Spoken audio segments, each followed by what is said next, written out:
Well, this might be a surprise to some of you guys, but yes, I did buy it. Today, we're going to be taking a look at 75419 Death Star. This set just released on October 1st with 9,023 pieces, making it the biggest LEGO Star Wars set of all time by piece count, and as all of you guys know, it has a retail price of 1,000 US dollars, making it the most expensive LEGO set ever made. And not only is it the most expensive set ever made, it's arguably also one of the most controversial sets ever made, because as you can clearly tell, it doesn't look like the Death Star. It's not a sphere, it's a slice, which is shown very bluntly on the left side of the box right here. I think this picture is hilarious. The right side has some really cool artwork of the actual Death Star, but the left side is like, nope, that's not what you're getting this. Because again, they went with this sort of sliced dollhouse design that literally looks like Terraria. However, its design is not the only controversial thing it has going for it. Its minifigure lineup has also got quite a lot of people riled up. It includes a whopping 40 minifigures, which as of now, 31 of them are exclusive to this set, and it has some big time figures like Galen Erso, a character that has never been made before, the first Director Krennic minifigure since 2016, and the first Imperial Yularen minifigure since 2015, and then of course everyone's favorite, the Hot Tub Stormtrooper. And while this minifigure lineup as a whole is pretty solid on paper, its execution is not so great, and we're gonna dive into all of that. On the back of the box, you're gonna find a whole display of various different pictures showcasing the inside rooms of the Death Star. I mean, I'm pretty sure there's a picture of every single room back here, from the hangar bay to Kenobi versus Darth Vader, to the Imperial meeting room, to the Emperor's throne room, and then the dimensions in the very far bottom right corner, which read a whopping 27.5 inches tall, 31 inches wide, and 10.5 inches deep. This set is absurdly massive. And then some other things to point out on the box. On the front here at the top left corner, you're going to have the Death Star symbol, along with Ultimate Collector Series up here at the top right corner, which that in itself is actually another point of controversy for this set, because a lot of people actually want to consider this to be a Master Builder Series set and not UCS, but personally I don't really care. I mean, I think UCS works just fine. The title Ultimate Collector Series is definitely fitting for the most expensive LEGO set ever made. Opening up the box, you're immediately going to see some cool artwork showcasing a cross-section of the Death Star, and then even more artwork with a quote from Grand Moff Tarkin, and then on the inside you're going to find 3 more boxes, which when lined up show a nice picture of Darth Vader. And aside from that picture on the front, these 3 boxes really have no other artwork going on. They're pretty much just blank with some lights going across them, but then once you actually open them up and pull the top part off, you're going to see some really cool artwork on the inside of these boxes. And when you put them together like this, they actually kind of tell a very simple picture story, which I think is really cool. I think these pictures look great. I do have to say, I kind of wish they were on the outside of these boxes and not the inside. However, still, it's nice to see that they included this extra artwork here. On the inside of the first box here, you're going to find bags 1 through 25, along with your first 2 instruction manuals, and then a massive sticker sheet with a whopping 50 stickers on it. From what I know, this set has the most stickers out of any LEGO Star Wars set ever made, and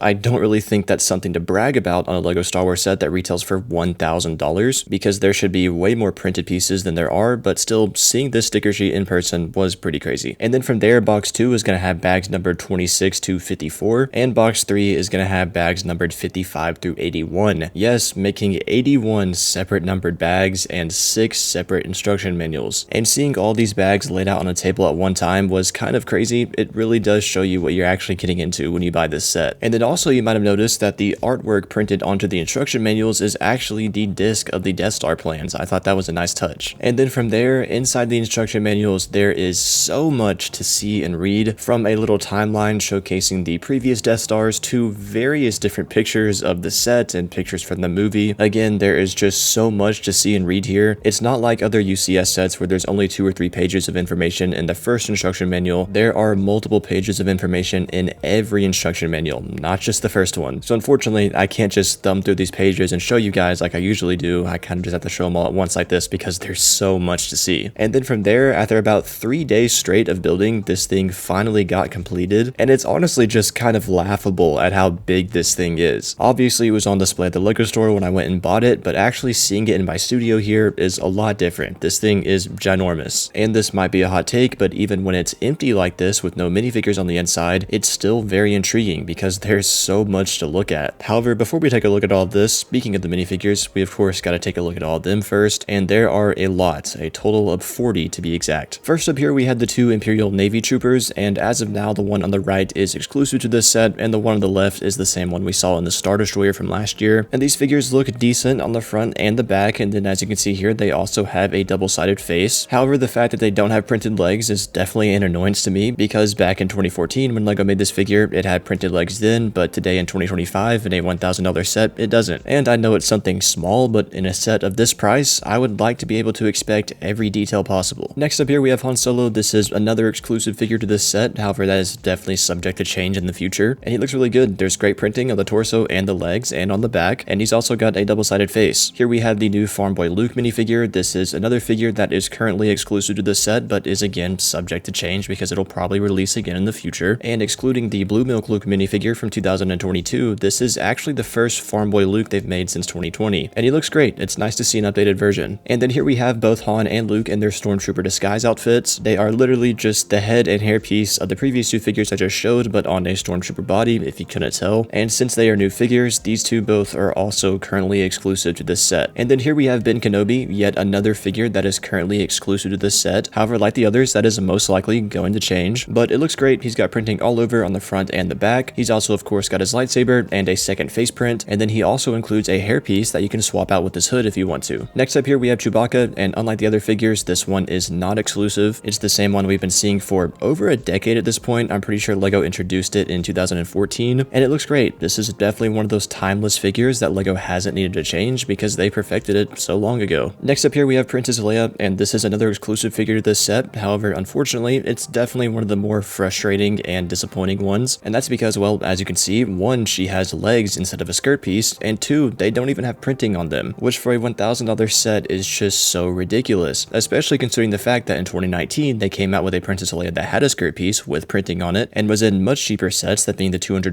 Tantive 4 in 2019 and the $50 X-Wing in 2021, but then in this $1,000 Death Star, they feel the need to make a new version that is just significantly worse than the previous one. Why can the better version come in cheaper sets, but not in the most expensive set ever made? It's just ridiculous. Anyways though, next up here we had the episode 6 final duel version of Luke Skywalker, and everything about this figure is exactly the same as the one that came out in 2023 in the diorama. However, he actually has a slightly new face print now, so technically this makes it an exclusive figure to this Death Star, even though it's not very noticeable at all, but I mean, it's still exclusive, I guess. Next up here we have C-3PO, and this is another controversial figure, actually one of, if not arguably the most controversial figure in this set. And when you look at the figure, there's really nothing inherently wrong with it. It looks good, it's got leg printing, it's got arm printing, it's got decent printing on the torso and the back. However, the reason it's controversial is because this is not the best C-3PO minifigure that LEGO has out right now. They released one last year in the buildable C-3PO set for $140 that is significantly better than this one, and I actually have it right here with me. As you can see, it has side leg printing and a single dual molded leg, just giving it that extra amount of detail. Again, the one on the left here is not bad. This one on the right is just a lot better, and it should have been the one included, but for very stupid reasons, it's not. In the Death Star designer interviews, they talk about the C-3PO minifigure, which I did cover very in-depthly in a video a few weeks ago, but I'll go over it again here. In the Brickset 1, he is asked about this C-3PO, and he basically says that this dual molded leg C-3PO can't become the norm for C-3PO in the future because he's too expensive to include in small sets. Actually, he uses the word cheaper sets here, which that in itself is kind of ironic because he's literally in a cheaper set. That buildable C-3PO retails for $140, but to me at least, that's not even the main problem with this question and his answer. My main problem is basically with how the question is framed, because the wording actually gave him kind of a scapegoat, because the interview brought up the idea of this C-3PO being the standard for all sets in the future and not just strictly why it's not in this Death Star, because then the designer was able to respond with, oh well, he'd be too expensive to include in small sets, and that's all he said. But the thing is, this Death Star isn't a small set. It's the most expensive set ever made, and instead of strictly focusing on why this C-3PO is not in this $1,000 set, the interviewer gave him a chance to use a scapegoat and bring up cheaper sets and ignore this Death Star, which I think is ridiculous because I'm pretty sure if this lesser quality C-3PO here came in a cheaper set, like maybe a $25 Luke's Landspeeder, most people would probably rather have the dual molded legged version, but at the end of the day, they wouldn't care all too much. While yes, I'm pretty sure we all want this dual molded leg C-3PO to be the standard, and it can be the standard because it actually comes in a $6 keychain, that's not necessarily the main issue here. The main issue is that this isn't an average set, it's the $1,000 Death Star, and I think the interviewer should have strictly asked him why it's not in this set and not why it's not the standard, because that gave him a scapegoat again. So yeah, there's my take on the C-3PO figure. But anyways, next up here we have R2-D2, and unlike C-3PO, this figure is pretty much perfect. It's the same one they've been using since 2022, so nothing new to see here. But then next up here we have R3-T6 with the clear dome piece, and he actually has the exact same prints as R2-D2, just in a different color obviously, but he's the first ever LEGO astromech to have that clear dome piece because he's an R3 unit, and I think it looks really cool. And then next up here we have both the Imperial crew. The female one is exclusive to this set as of currently, and the male one is the same one that came in the Star Destroyer from last year, and they both look solid. There's not a ton to see here. The female one though does have that dual molded hair hat combo piece, which as usual looks pretty good. Next up here we have the Imperial shuttle pilot on the left and the Imperial Navy officer on the right, and they are both currently exclusive to this set, and they both look really good. And as you can tell, the female also has that hair hat combo piece. However, one thing I don't get is that they're basically the same figure. They're different characters, but they look very identical, and the male figure has printed legs, but the female figure doesn't. That's just a strange point of inconsistency to me. While they are different characters, they look pretty much identical, so why can't the female figure have the same leg piece as the male one? Again, just another area of this set where LEGO is cheaping out and giving these designers a strict budget, all in the name of profit margins. But continuing on, here we have the two Imperial Gunner minifigures, and they look really good. I actually usually like these figures because I think their helmets have a cool design, and of course they have nice printing all over on the front and the back, and both of them actually have new face prints, which technically makes them exclusive, even though these new face prints maybe could have gone somewhere else in this set, like giving Leia some leg printing, or including the dual molded leg C-3PO, but no, I guess we're getting new face prints on these guys that are covered up by helmets. Next up here we have the Royal Guards, even more figures that are exclusive to this set, and they're not anything crazy, but they do look pretty good. I usually enjoy when LEGO makes these Imperial Guards. Here we have Darth Vader. This is the same arm printed Darth Vader LEGO has been using since 2023, so there's really not much new to see here. However, it is still a very good looking figure, and kind of like the Chewbacca that I mentioned earlier, it's probably a figure that they're not going to change for a while just because it's pretty much perfected here. And then here we have the Emperor, another figure that they've been using for a few years now. They released this one back in 2023, and again, like Darth Vader, they're probably going to continue to use this one for quite a while, which I'm fine with. And as you can see here, he does have a second face print along with his Force Lightning. And then next up here we have one of the main highlight figures in this set, that being Director Krennic, the first one they've made since 2016. And he looks great. He's a very simple figure, but at the same time, he's an awesome character to own. And like a lot of other figures in this set, he too is also going to have a second face print. And then here he is compared to the original one from 2016 on the right. And as you can see, these figures are nearly identical, and I didn't know that when I got this set. For some reason I was thinking this new one was completely different, but no, the only difference is just some slight changes in his torso print, which for some reason just surprised me when I compared them side by side like this. Now yes, as of now, this Director Krennic minifigure is exclusive to this Death Star. However, I am almost certain that it's going to change here very soon. I'm really expecting him to show up next year in 2026 in either a microfighter or playscale Krennic's Imperial shuttle. And then next up here we have another highlight figure of this set, that being the Imperial version of Yularen, the first one we've gotten since 2015 in the Rebels poly bag, and he looks great. I think his all-white outfit makes him stand out. He's a very unique figure, and as you can see here, he's also got a double-sided face. However, one thing I actually didn't know about him is that he's not supposed to have white legs. If you look at him in Star Wars, he pretty much has the exact same outfit as every other Imperial officer, just the white top and then the black pants. So that means this figure is actually technically inaccurate, which I didn't know, and that means the 2015 version is also inaccurate. So as good as the all-white does look, he technically does need to have black legs. Next up here we have 5D6 RA7 Protocol Droid, and this is actually a great looking figure, and much to my surprise, this is actually apparently the first time LEGO has ever made a Protocol Droid like this. For some reason I thought that LEGO had made this in the past just because it's such a common droid we see in Star Wars, but no, apparently this is the first time they've made it, and I think it looks great. I'd actually say it's one of the most underrated figures in this set. And then next up here we have one of my personal favorite characters in this set, that being the Imperial Dignitary, or specifically Sim Alu, I think that's how you say his name, because there's a few different versions of these Dignitary dudes in universe, and the one they ended up going with is the character Sim Alu, and he looks great. I think this is slowly becoming a fan favorite figure in this set just because of how unique it is. Obviously the purple colorway looks great and stands out among other figures, and his hat piece mold also looks great too. There's detail all around it, even on the top as you can see here. However, I just completely hate that he does not have any printing on his skirt piece. As cool as this figure is, the bottom looking blank like this is just so off to me, because I mean, it literally looks like his legs haven't finished rendering yet because there's nothing there. It just goes from detail on the top to nothing on the bottom, and I don't like that. It should have printing on the legs. Again, this is a $1,000 set. I want to be able to expect every detail possible. But anyways, continuing on, next up here we have probably the most sought after figure in this set, that of course being the Hot Tub Stormtrooper, and obviously this figure is currently exclusive to this Death Star. However, unlike other figures in this set, I think this one is gonna stay exclusive, and that's just because there aren't really any other sets that would make sense to include this figure unless LEGO released it as like a standalone poly bag or something. So yeah, I think this one is gonna stay exclusive. Unfortunately, on eBay it's already selling for well over $100. $100. But regardless, it looks great. It's the Hot Tub Stormtrooper, one of the biggest memes in LEGO Star Wars, and on the box, it claims that this is based off of the Skywalker Saga version, which it's not exactly the same. However, that's definitely the closest version to it. It's definitely not based off the older versions, but still, it looks good. It's great to have this figure, and the faceprint underneath the helmet is really awesome. Oh, and not to mention, he has dual molded legs, if you can't tell, and it's kind of ironic that he's the only figure in this set to have them. Next up here, we have Galen Erso, another fan favorite figure in this set because it's a character LEGO has never made before, and he looks great. He's pretty much 100% accurate, minus maybe some black toe printing on his feet. He's got good and accurate torso printing on the front and the back, and he's actually got arm printing on his right arm. Ironically, the only figure in this entire set to have arm printing, and as you can see here, he's also got a double-sided face, and he comes with a little printed tile that's supposed to be the Death Star plans. And as of right now, yes, this figure is exclusive to this Death Star. However, like Krennic, I'm really expecting him to show up somewhere in 2026. I think it would make a lot of sense for both of these figures to show up in a new Krennic's Imperial shuttle. But then next up here, we have the Imperial officers. From left to right, that being General Tag, Admiral Modi, and Grand Moff Tarkin. And as all of you guys know, aside from C-3PO, these are the most controversial figures in this set. And to get straight to the point, yeah, it's because they don't have dual molded legs. Aside from that though, I mean, as figures, they look alright. They've got fine printing on the front and the back, and then of course they all have a second face print, but unfortunately, they just have blank legs. I mean, it looks like these figures came out in 2009. The Clone Wars Yularen minifigure from the 2023 Venator has dual molded legs, and as all of you guys know, that figure looks incredible, and you can actually see it back there displayed on my shelf, so that means the color of the dual molded legs that would be needed for these Imperial officers are in production right now, but they did not include them. And going back to that designer interview that I mentioned earlier with C-3PO, the designer communicates that these guys don't have dual molded legs because they were given a lot of restrictions due to their given budget for these minifigures, and dual molded legs for these guys basically just wasn't at the top of their priorities because they could only do so much with these figures, which I'll get to their priorities and decision making here in a second. But overall, the root cause of this is just that whoever in the higher ups at LEGO is giving these guys this super strict budget is being ridiculous. Clearly it speaks that the profit margins on this Death Star are so extremely strict that they just had a limited amount of things they could do. That's why half these figures have freaking blank legs like they were released in 2010, and why there's also a sticker sheet that has 50 stickers on it and less printed pieces. It really just shows that the main problem is the higher ups at LEGO in the financial department or whatever that is making the budget and profit margin for this set and giving these guys very, very strict limitations. It's just ridiculous because this is a $1,000 set. Every single detail possible should be on these figures, but no, they are being greedier than ever with a set that is more expensive than ever. However, back to the topic of the designer's decisions within their limitations, here we have the Stormtroopers, and there's a very specific reason I saved these guys for last. But first off, they're just your normal ugly Family Guy Stormtrooper, same printing on the front and the back that we've been seeing for a long time now, and then of course that atrocious helmet mold that looks way too oversized and big and droops down over the torso very awkwardly, but that's beside the point. The main thing to point out is that 5 out of 6 of these Stormtroopers actually have new face prints, which is just insane because the designers very clearly communicate that they, had a very limited amount of things they could do with these figures, yet for some reason they gave 5 of these Stormtroopers a new face print, and those 2 Imperial Gunners that I mentioned earlier also have new face prints. So that's 7 new face prints that are going to be covered up by helmets because nobody is displaying these Stormtroopers or those Gunners without their helmets on. That could have gone to all the other figures in this set that needed actual detail that you can see, like printed legs on Leia, the dual molded legs on the officers, the dual molded leg C-3PO, the printed skirt piece on the Imperial Dignitary. The list goes on and on and on. So while the root problem is the higher ups at LEGO giving the designers a very strict budget with this Death Star, on top of that, within their given limitations, the designers clearly did not make good decisions. So instead of a good-looking Princess Leia, a good-looking C-3PO, or good-looking Imperial officers, we get new face prints on Stormtroopers and Imperial Gunners. Let's freaking go. So yeah, that is the entire minifigure lineup for this Death Star. There is a lot to look at, and on paper, this is a very good lineup. However, the execution is just awful because, again, the higher ups at LEGO gave these designers a stupidly strict budget, and then within that budget, the designers made some pretty rough decisions, which has just left this minifigure lineup for a $1,000 set feeling very incomplete. When I look at the execution of this lineup, I do not feel like I got my money's worth at all. Before we actually get onto the build, I want to take a quick look at the stand and display plaque, and it's just like every other UCS stand and display plaque, a very simple design, and then of course a massive printed piece for the display plaque that you can pause and read if you want to. And then also included on it is this little control panel right here, and I'm gonna be honest with you guys, I don't know what this is supposed to be. I'm sure I should know, but I don't, and I'm sure you guys will let me know down in the comments. The two figures that work best on this stand are really Krennic and Galen, and that's because they're pretty much the only 2 two figures that don't have a designated spot within the Death Star, but I mean, I guess you could put any figure here, like maybe Darth Vader and Darth Sidious. However, again, I think Galen and Krennic were best because they don't have a specific spot within the Death Star. But now actually moving on to the Death Star itself, here it is loaded up with all the minifigures, and I'm not gonna lie, seeing this thing come to life with all the minifigures and the scenes being recreated is really fun, and despite its many flaws, it's still definitely a very intriguing display piece. It actually is a lot more fun than I was expecting it to be. And my favorite room within this set has got to be either the control room with the laser. I think the interior section of the super laser looks gorgeous, and I love how it leads basically straight into the control room. I just think that's a nice touch. Or the hangar bay, simply just because it's the biggest room in the model, so there's lots of room for plenty of minifigures. And I also love how the Imperial shuttle looks in there, and you've probably already seen this online, but if you own the midi-scale Falcon that released last year, you can also display it in the inside of the hangar bay like this, and it looks pretty nice. Now, regarding the price per gram of this set, it's actually not as bad as some of you guys might think. It has a total weight, figures in all, of about 8,300 grams, and with a $1,000 retail price, that comes out to a price per gram of just about 12 cents, which is actually about average when compared to the biggest LEGO Star Wars sets. The UCS Falcon has a price per gram of 11.8 cents, and the UCS AT-AT has a price per gram of 13.4 cents. So in terms of just strictly the size and the volume of this set, $1,000 is, I mean, you guys aren't going to like to hear me say this, but it's a solid deal. However, that can only go so far because clearly it's the size that a $1,000 set would be, because this thing is freaking massive. But unlike the AT-AT and the Falcon, it's not the quality of a $1,000 set. And that's where it definitely differentiates from those two sets, and not in a good way. But now actually diving into the set, we'll start off with the outside first. The left side is definitely the more intriguing side, obviously because it has the super laser, and I think the super laser looks great. They did a really good job on it. I've seen a lot of people complain that these clips right here holding the laser should be green and not gray, but honestly, it doesn't really bother me because from afar it's not even noticeable, so overall I think it looks good. However, one thing I don't like is how loosely the super laser is held on. As you can see here, it can easily fall off to the side, creating this large gap, and then you kind of have to fiddle with it to get it back in the right place, and it's just kind of tedious. And that's because if you look on the inside, the bottom of it actually is not held into place. It's kind of just wedged between these two bricks, so it has just barely enough room to kind of wobble back and forth, and that's what causes the issue of it swaying and kind of falling out of place. So yeah, I really wish this was held on better. But then from there, like I showed earlier, the back of the super laser looks great, and it goes straight into the control room, which I think is awesome. And the actual control center itself looks good. It's all stickers, which is not preferable, but at the very least, I like how it looks. And the whole thing can actually slide out, which gives you access to the level below it, but it also allows you to easily place your figures on this part, and then you can slide it back in. There's also some other stuff going on in this room, like on the left side here under the laser, there are what I assume are supposed to be power generators. And then in the very back here, there's actually going to be some printed tiles of the pill lights. And also back here, there's going to be this window where on the back side, there is this knob you can spin, which basically flips this piece over in the window, showing Alderaan on one side and then Alderaan blown up on the other side. And you can kind of choose how you want to display it. Up here at the top, there's also going to be some other minor details with the cylinder pieces on the wall. And then on the right here, above the control room, there's going to be another control room with a officer looking down on the Death Star gunners. And for the most part, it looks good in there. I mean, it's kind of hard to see just because it's so covered up, but there is a lot of detail going on, and having the officer look down upon the Death Star laser is pretty cool. Moving on down from the laser, you're going to see some nice shaping with the panels, and then you're actually going to see the trench represented right here, perfectly in line with the center of the Death Star, kind of representing the equator, and it's of course going to be on the other side as well. And then moving on down from that, the bottom half is just going to be like the top, just some nice shaping with the curved panels, as well as a little bit of greebling. Now, unlike the left side, the right side isn't that great looking, mainly just because for the most part, it's blank. So if you ever end up actually buying this set and you're figuring out how to display it, make sure that the left side is the prominent side that is showing with the laser, because as you can see here, the right side just doesn't look that good. The only thing to see here is just the cannon that sticks out the top of it, which you can access by first taking off this top portion that's not held on by any studs, it just sits on there, and then the panels around the actual cannon fold up, giving you access to the inside. And I'm not gonna lie, it looks really good. I love the design of it, and as you can see here, it can just ever so slightly move up and down. It can't move side to side, but I mean at the same time, I guess it doesn't really need to, but at the very least, I love how it looks. And then moving on from there, the top of the outside is just again more curved panels. They did a really good job on the curvature of this thing. However, some of the tile pieces in the copy I got actually came kind of dirty and smudged like this, which is honestly something I've never seen in a brand new LEGO set before, but I mean, oh well, I guess. Now you also might have noticed this knob of gears up here that you can twist, and that's actually for the elevator that runs from the very top to the very bottom of the set. It's kind of hard to get on camera, but I'm not gonna lie, it's one one of the best play features in this set. And you could also just barely ever so slightly see it on the backside too when you move it up and down. Now, speaking of the backside, as all of you guys know, this is definitely one of the most made fun of parts of this set, because as you can see, they literally did not do anything back here. The only things to see back here are just a few Easter eggs on the bottom right, with a mini kit here on the left side, as well as some of the currency from the LEGO Star Wars video games here on the right side, and the little interrogation droid hidden here, which is a solid looking build. Some of you guys might count this as a minifigure. It's very simple and it gets the job done. It works just fine. And then also on the very back side here at the bottom, if you look closely, you can see a little LEGO Octane tank on the inside right there, which is obviously an Easter egg in reference to LEGO City. But yeah, other than those things, the backside is really nothing to look at. It basically shows that it's meant to be placed up against a wall, and this backside is never supposed to be seen. The bottom on the front side, on the other hand, actually does look really good. It's a small footprint, but at the same time, it's got a pretty nice design. I mean, this thing isn't going to tip over too easily. And as you can see here, there's also some greebling and nice detail under here that for the most part gets covered up. So it's nice that they went that little extra mile, at least for this part. And then right above the bottom section, you're obviously going to have the hangar bay area, which, like I mentioned earlier, is my favorite part of this set just because of how roomy it is and how many figures you can fit in here. But first, we'll go ahead and take a look at the Imperial shuttle here. And I'm not going to lie, it's a really solid design and pretty impressive at this scale. I love the shaping they were able to pull off on the cockpit here, and the cockpit can actually fit a minifigure on the inside. The front of it can kind of just snap off right here, and then you can grab your pilot and lay him down in here and then put that piece back on. And then right behind the cockpit, you're going to see the two cannons on each wing, as well as a sticker right there in the middle. And then here you can get a good look at the detailing on the side. I think it looks great. I also love the design of the landing gear because it's very simple. They're just these four little legs on these hinges that you can raise up and down very easily. The backside is also very simple, just transparent blue tiles representing the engine thrusters. And then it actually has a little bit of an interior. This top wing can actually pop off, revealing a very small area on the inside where if you want to, you can grab another figure and lay it down and stuff it in here and then put the wing back on. And then when it's in its flight position, it also looks really good. I'm not gonna lie, if LEGO ever makes a mini scale Imperial shuttle, I imagine it'll look pretty close to this, just a little bit better maybe. However, the one thing I don't like about this build is how short the wings are, specifically the middle top wing. And you'd think that the reason they did this is so obviously it would have enough room to fit on the inside of the hangar bay. But as you can see here, there's actually plenty of clearance from the wings in the top of the ceiling here, which is more than enough room for the wings of the shuttle to actually be the right length. But no, they still made them short, which I'm not the hugest fan of. Taking a look at the rest of the hangar bay here, as you can see in the back, there is a giant door that's supposed to lead out into space with a brick built background full of stars. However, if you didn't notice already, up here in the top left corner, there is a piece missing, and that's because earlier when I tried to move this set, I picked it up just ever so slightly in the wrong area, and the whole entire bottom half actually started to come loose and almost fell off, and a few pieces fell out here and there, and by the time I got done putting it back together, I noticed that I had missed this piece right here. And yeah, I'm not gonna lie, I was not gonna try to put this piece back into place because I pretty much would have to somehow lift up or take off the whole entire top of the build, and I'm just not gonna do that. So if you ever buy this set, be careful how you pick it up because it can literally pull itself apart under its own weight. And also for the people that actually believe you can hang this thing on a wall, yeah, that's not gonna work. It will fall apart. Anyways though, the rest of the hangar bay looks good. On the floor here, you're gonna have some stickers, and then also one of those bottomless pits that are always in Star Wars hangar bays that are actually supposed to be elevators that lift the ships up and down. And on the inside there, there's gonna be even more stickers. On the right side here, you're gonna see some cool white stripes in the wall that I think looks great. And then right above that, you're gonna have the hangar bay control room, which looks really good. However, all the control panels you see in here are yet again more stickers. And as good as this entire room looks, it was just not fun to put together. The amount of stickers in this set really at times do hinder the build process. But then on the other wall, you're actually gonna have more details, just some lights and such, and these pieces actually are printed, which is nice. And then next to that, you're gonna have the bottom elevator door, and this is what every elevator door in the set looks like. And I'm not gonna lie, that big sticker on the top doesn't look the greatest. Again, just another piece I wish was printed. But on the bright side though, all these doors do slide open, which is really fun. And then of course you can lower down the elevator shaft and put a minifigure in there if you want to. And then right next to that, you're gonna have R2-D2 at the wall here trying to hack into the trash compactor system, which again is another sticker. And then right on the other side of that wall, you're gonna have the trash compactor itself, which you can actually get easier access to by sliding out this top section right here. And the trash compactor itself looks good. It's very similar to the 2022 diorama. However, it's not exactly the same because it's significantly smaller, but per usual, there is a ton of detail in there. And then on the back, there is this knob right here that you can of course use to open and close the walls. And then right in front of the trash compactor, you're gonna notice this big empty space right here. And this is actually supposed to be, if you want to, where you can set up Darth Vader and Ben Kenobi's duel. However, I'm not gonna lie, I think it looks kind of awkward having them fighting right in front of the trash compactor like this. So I just prefer to leave this area empty. But then moving on, right above the trash compactor, you're gonna have this little hallway area right here where you can have Han Solo Solo running from some stormtroopers. And the hallway itself looks good. The floor's detailed, the walls are detailed. You got more printed pill light pieces right there. And then on the left side of the back, you're going to have this sliding door that reveals the interrogation droid that I showed earlier. And then on the back right side, you're of course going to have another elevator door. Moving up from there, you're going to have the prison cell hallway area where Princess Leia was held. And this is definitely one of the most detailed areas of this set. The hallway is slightly raised up from the room over, and then the hallway itself has tons of detail. I love how they did the floor. And then at the back of the hallway, you're going to see a sticker that's supposed to create the illusion that the hallway keeps going. And then on the right side here, you might have noticed this hole in the wall, and that's actually supposed to be the trash chute that leads to the trash compactor. And it literally does. You can put a minifigure in there and it will fall all the way down to the bottom into the trash compactor. And then right next to that, you're of course going to have the door that leads into Leia's cell, which you can access on the side here by grabbing this little handle and pulling the wall off, and then pulling the whole entire cell out. And it's a very simple build, pretty much just a bed, and of course you can grab the Leia figure and lay her on here, and then very easily slide the whole entire thing back into the side of the Death Star and put the wall back on. Moving over from there, you're going to have another control center, and like I showed earlier, the section above it can slide out so you have better access to it. And like all the other control centers, it's all stickers, but it still looks really good. And I also really love the design of the lights hanging off the wall in the back. The next room over at first glance is empty for the most part. You're just going to see yet another elevator door that you can slide open if you want to. But then on the right side here, you're going to see a little window which leads into what is supposed to be a miniature representation of the reactor core. And you can actually pop the wall off to get a better look at it. And I think it's really cool that they included this basically right in the center of the build right here. And then even cooler on the back side here, there's actually the exhaust port that Luke shoots into. And then moving on next over, we have one of the most fun rooms in this entire build, where at the bottom you have Ben Kenobi sneaking around and shutting down the tractor beam, and then at the top you have Luke and Leia swinging across the gap. And then on its own, this room does look really good. You're gonna have some minor detailing on the wall with more of those printed pill lights. And then at the bottom here, you're gonna have the bridge, which I think looks great. I love how they pulled off this angle right here. It's super satisfying. And then you're gonna have the tractor beam, which is just loaded up with stickers per usual, and it just rests on this arm right here, and you can actually kind of move it back and forth like this. And then of course you can set up the scene where Ben Kenobi is shutting it down and have a stormtrooper there walking on the bridge. Right above that, you're gonna have the rope that Luke and Leia swing on, and it's on a Technic piece, so on its own it can actually hold its position. However, when you do put Luke and Leia on there, the weight of them just makes it fall down to the middle, which is fine. However, what's cool though is that right above it, there's actually this knob right here that you can turn, and it swings them back and forth, as you can see. And then if you don't want to have them swinging, on the left side here, there's this gear piece sticking out, and if you turn that, it actually extends the bridge all the way out across to the other side. So yeah, again, this is one of the most fun areas of this set, just because there's two very iconic scenes going on. Now in the next room over where the bridge came from, there's really nothing going on, just room for a figure if you want, and then of course another elevator door. However, at the back here, there is a little Easter egg, that being a sticker representing a handful of posters with some wanted signs of Han and Leia, among some other things. Now on the opposite side of the tractor beam room, at the bottom here, there's going to be a little sliding door, and that is going to lead into Darth Vader's meditation chamber, or just his meditation room. And this whole entire thing can actually slide out so you have easy access to it, and then the top part can come off so you can put Darth Vader on the inside if you want to, and on the inside you're just going to see more stickers, who would have guessed, but overall it looks pretty cool. I like that it was included. And then inside the meditation chamber, you're going to find a few more Easter eggs, that being a sticker of Palpatine in the back, along with even more posters on the left side showing a bunch of different things, like a picture of Padme, a picture of the pod race, a Naboo starfighter, and at the bottom left there, a reference to the LEGO Star Wars Beach special. And then right above the meditation chamber, you're going to have one of the coolest rooms in this entire set, that being the Imperial meeting room. And it looks really good. I like the design of the table and the design of the wall in the back, and there are 7 total chairs in there, and you're also going to have a sliding door that leads into this room. But there's one thing LEGO really fumbled with, and that's that unlike other areas of this set, you can't pull this section out, which really sucks because it is pretty crammed, and those back chairs back there are hard to access and put figures in, and really the only way to easily access it would be able to take off the entire top portion right here. So yeah, I don't know why LEGO didn't make this section removable, because it really needed it. But speaking of the top portion, this is where you're of course going to find the Emperor's throne room, the second largest room in this entire build. And as expected, it looks awesome. You can have Luke and Darth Vader up here fighting in front of the Emperor. You can also fit the Imperial dignitary up here, and it is very similar to the 2023 diorama, which I actually have back there on my shelf. However, it's not exactly the same because the design of it is a little bit smaller. And then if you're wondering, his window just sticks right out the back, which means that the backside isn't completely flat, which is just more proof that you cannot hang this thing on a wall. Do not try that. And then like I showed earlier, this top section is removable just to give you even more access to this area. And then here you can see all the detail that's really going on in this room. It looks great. And then at the front here, you're going to have the bridge that sticks out, and I think it looks beautiful. I love how LEGO designed it. You're also going to have a path that runs all the way from the super laser control room to this bridge and kind of zigzags around the corner, which I think is awesome. And then up here in the corner, you're going to have this display feature where you can have Luke sit on this little platform, and you can push in this lever right here, and it kind of knocks the platform out from underneath him and makes him fall down. And then finally, moving on from the Emperor's throne room, last but certainly not least, you have this little room up here at the top where you're obviously going to have the very top elevator door as well as room for a figure. And as all of you guys know, right behind this wall, if you lift up this panel, it's where you're going to find the hot tub stormtrooper. And his whole entire bathtub can actually slide out, so if you want to, you can just display this thing on its own, which I think is cool. And then when you're done with it, you can just slide this thing back in and close the hatch back down. And then there we have it. That is everything to see in this $1,000 Lego Death Star, the first $1,000 Lego set ever made, and the set that we've been waiting on literally all year. And the question on everyone's minds is this set actually worth it for $1,000? And in my opinion, the short answer is, well, no. Don't get me wrong, there are tons of things I love about this set. Seeing the set come to life when you fill it up with figures is awesome, and most of the rooms and scenes you can recreate on the inside are really fun, and it definitely does give this set a lot of life and make it a very intriguing display piece. But at the end of the day, really the only thing that makes it even semi-worth $1,000 is just the sheer size of it, like I showed earlier with its price per gram, because it has relatively a close price per gram to both the Falcon and the AT-AT. But unlike those two sets, it's just lacking the quality in a number of different areas, whether that be with the minifigure lineup, because again, half of these figures do not have the details they need to have for a set this expensive, and they look like they were released 15 years ago, or with just the sheer amount of stickers in this set that at times really does hinder the build process and get pretty frustrating. And then of course you have the TIE Fighter GWP, which I'm just now bringing up because I'm going to make a separate video on that includes a TIE Fighter and figures that really should already be included in this set. It's things like that that make this set feel incomplete, and you really just can't have that for the first $1,000 set ever made, because while yes, there are fun things about this set and it's massive, which is awesome, it's just lacking too much. And for the price tag, it really should be, yes, perfect. Every single one of these minifigures should have all of the details that I pointed out earlier, and honestly, I don't even think this set should have any stickers. $1,000 is a premium price tag, and I think a premium product would be a product with all printed pieces. But no, like I mentioned earlier, the higher ups at LEGO decided to cheap out on their budget for literally the most expensive set of all time, all for their beautiful profit margins. And if you're someone that's contemplating getting this set over some other UCS sets, I don't think you should, even though at the same time, if you are someone that does make enough money to have $1,000 to drop on a LEGO set, you can kind of make your own decisions. But in my opinion, I would recommend the Venator, the Sail Barge, the AT-AT, the Falcon, the Razor Crest, even the aftermarket Star Destroyer prices all over this set. And if you're someone that somehow already has all of those sets, then I guess it'd be valid to get this one. But I personally would not choose this over any other large-scale UCS set, because again, it has a lot of cool things going for it, but overall, it just feels incomplete. So because of that, I'm feeling a 6 out of 10 for this one. Let me know what you guys think about this set down in the comments below. If you're new, please consider subscribing, and if you want to check out more videos, you can see them on the screen right now.